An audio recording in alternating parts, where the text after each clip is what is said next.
Més o menys. Doncs escolta, ja tenim per línia telefònica el Ramon Català. Ramon, què tal? Molt bona nit. Què tal? Bona nit. Encantat d'estar amb vosaltres. No, home, no, el plaer és nostre, faltaria més. El Ramon, que és director de l'Acadèmia de Futbol Base del Dinamo de Kíev. Escolta, Ramon, vam veure a la passada jornada en aquest partit Barça-Dinamo un Dinamo que presentava un equip de circumstàncies i que havia de tirar molt de planter, molt de cantera. Com vas veure aquesta jornada? Sí, teníem por de que el Barça es fes molt mal, una goleada. A més, el Shakhtar el dia abans, que és l'altre equip d'aquí d'Ucrània, havia perdut 6-0 amb els alemans i estaven preocupadíssims per fer el ridícul al Nou Camp, no? I no va ser així, no? Van jugar força bé. La De veritat és fet, que va ser una sorpresa.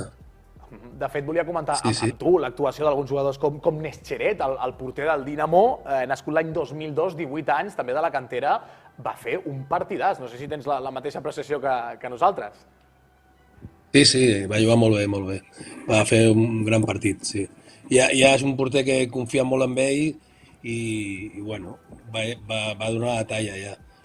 Però el porter que juga avui és molt bo també. També és format a l'acadèmia del Dinamo de Kíev, va ser titular amb la selecció ucraniana quan va jugar contra Espanya i és molt bo. I ha fet uns partits molt bons, molt bons. Buixam aquest és molt bon porter també. Fins ara, Ramon, hem vist un Shakhtar Donetsk d'aquests últims anys molt potent. Per exemple, en les èpoques del Barça de Guardiola era fins i tot freqüent que el Shakhtar es medís al Barça a la fase de grups. Ara sembla que s'ha girat la truita al Dinamo de Kíev. Es mostra molt potent, molt solvent fins i tot a la seva lliga domèstica. Quina creus que és la clau d'aquest canvi cap amunt?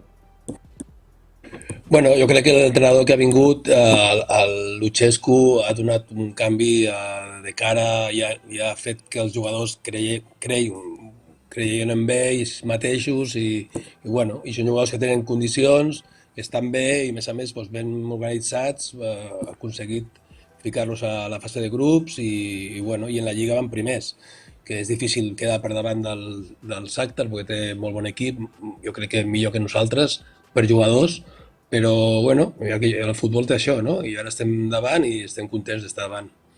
I tant. El Ramon Català, que és el director de l'Acadèmia de Futbol Base del Dinamo de Kíev, tu t'encarregues de la metodologia, de la línia de treball i sobretot de l'scouting, si no tenim mal entès.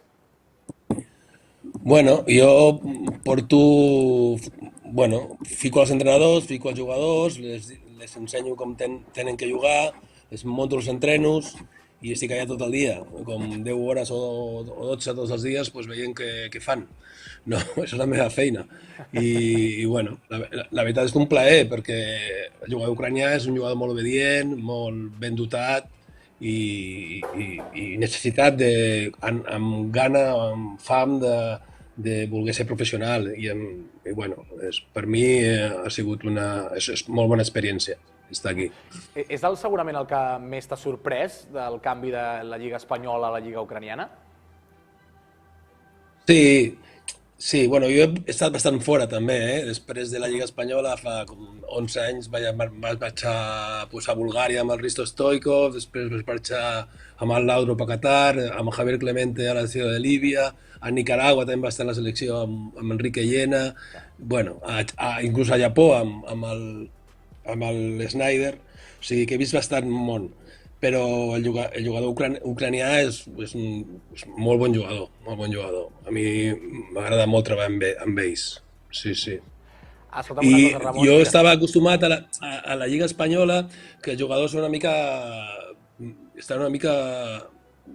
de dioses, no? Al final semblava que fossis els seus criat, no? Més que el seu entrenador, no? I aquí no, aquí l'entrenador té un estatus molt important per ells i són molt obedients. I això ha sigut un canvi agradable per mi. Molt millor, molt millor. Al final també aquest concepte de disciplina que en segons quines cultures varia molt, no? Per exemple, la cultura asiàtica, que és molt obedient, no només en l'esport, sinó també a la resta de la societat, en països més occidentals, doncs costa més que es vegi aquesta situació i, òbviament, el món del futbol no n'és excepció, al final, com ens has comentat. Escolta'm, Ramon, què ens hem de fixar de l'alineació que presenta avui Luchescu? Quins són els noms que hem de tenir en compte com diríem aquí amb Maldini, no? Quins són els noms que hem de tenir més en compte de cara a aquest partit i a aquesta temporada que ja hem començat? Bueno, el porter és molt bon porter, el Buixam, aquest.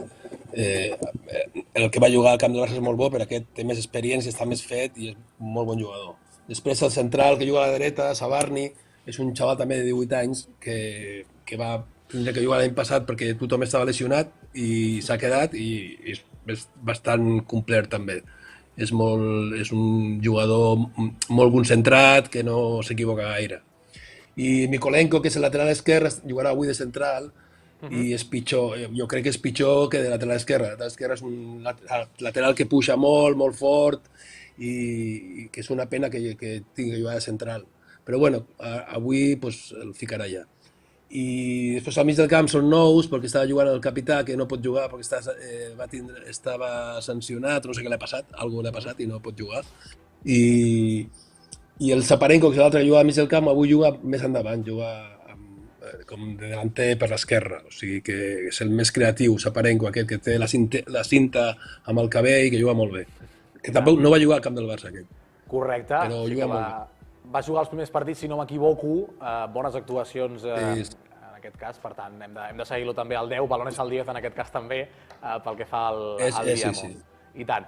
Ramon... I el punta, que dieu que no juga Sopriaga, que va jugar Verbic, que Verbic és molt bon jugador, és un jugador eslovac d'origen danès, però que juga molt bé, té molta qualitat. A mi m'agrada molt com juga. I el que no juga, qui m'agrada molt és Víctor Sitankov, aquest. També em costa molt, dir els noms.